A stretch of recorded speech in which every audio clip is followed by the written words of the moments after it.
And also, you can use some kind of range of sensitivity. How can you say that this intervention is sensitive? Try to get feasibility assessment, like technical feasibility. Is it effective? Is the intervention environmentally acceptable?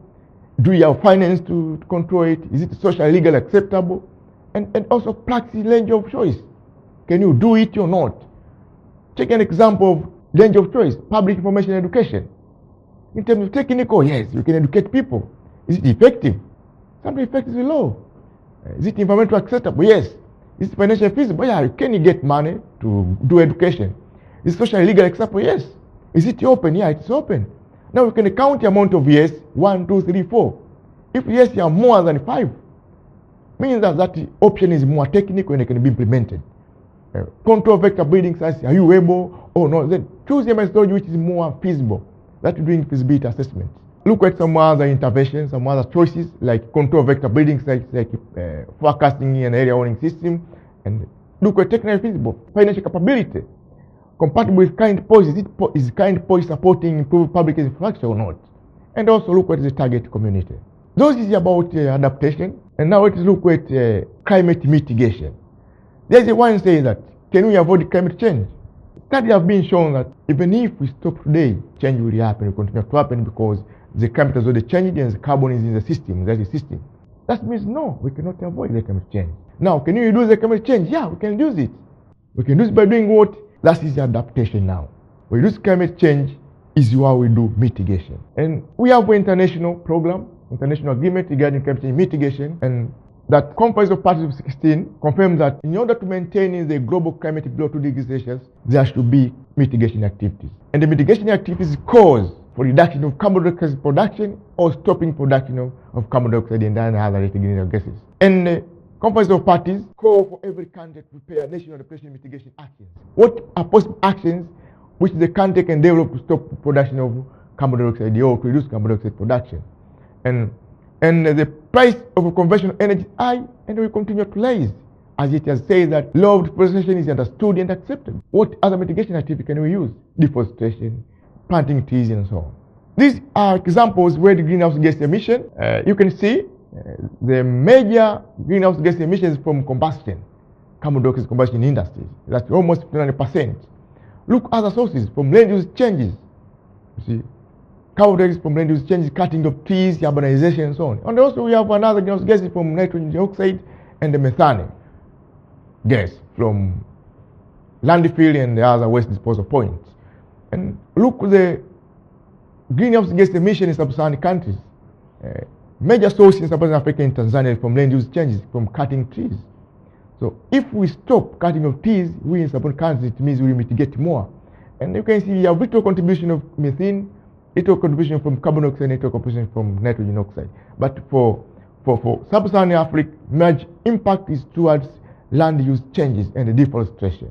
So if we do more forestation, we mitigate a lot. We increase the carbon capture, and also we have a more sink of carbon by planting trees, and that's the major mitigation activities in sub-Saharan Africa. We have also different sectors contributing different in terms of emission. Look at the highest contributor of emission is energy supply. That's why we are saying investing on the energy, environmental friendly energy, renewable energy, that we cut off much of emissions. Or even in mitigation actions depends on type of sector. Look at forestry. So in sub-Saharan Africa, we can invest much in forestry to mitigate more carbon dioxide. You can invest in wastewater, we can invest in residential and commercial building, and also we can invest in agricultural production, agricultural conservation, and so on.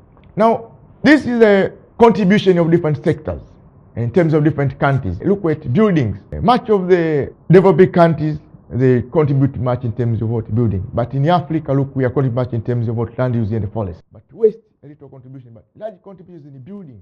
So if we do energy conservation in building, using energy efficient appliances, using more friendly energy, utilizing minimum amount of energy, will mitigate a lot of carbon into the atmosphere. So building intervention is more likely sustainable than other type of mitigation measures. And there is some kind of interventions that have been agreed towards low carbon path. If we want to move towards low production technology, what should we do? Number one, invest in behavioral change in the West. And when you say behavioral change, look at the way you consume, look at the way you travel, look at the way we use our transport system, look at the way we use our energy efficient building, putting light on or off at what time. So conservation of energy in building, conservation of energy in traveling. Those are the major interventions we can put to limit production of greenhouse gases. Number 2 intervention is efficiency, energy efficiency. Use more friendly energy, renewable energy sources like solar system. You can use another biofuels and other type of energy. Those mitigate a lot of energy. And also renewable energy sources are there. And another one is lead. Reduce the emission from degradation and deforestation. That is planting trees, protecting forests and other kind of green movement that is supportive for low carbon initiatives.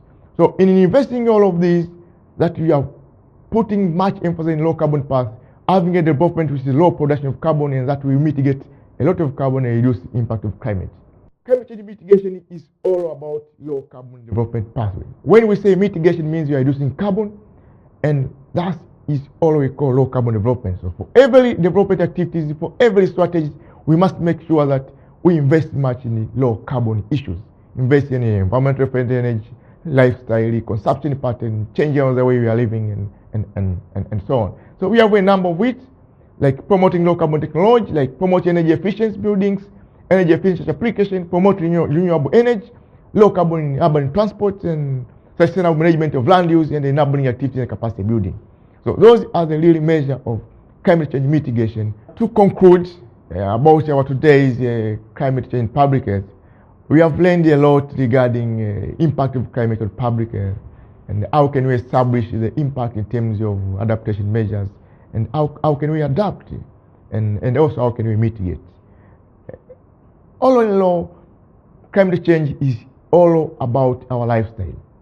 Climate change is all the way we are living. We have to change our life into more low carbon lifestyle. Utilizing more sustainable consumption, sustainable transport, sustainable efficiency, and sustainable energy.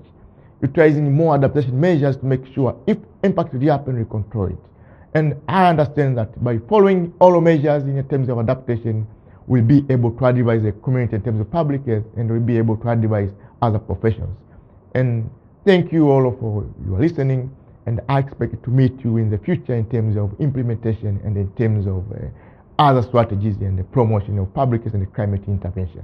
And thank you all for your attention.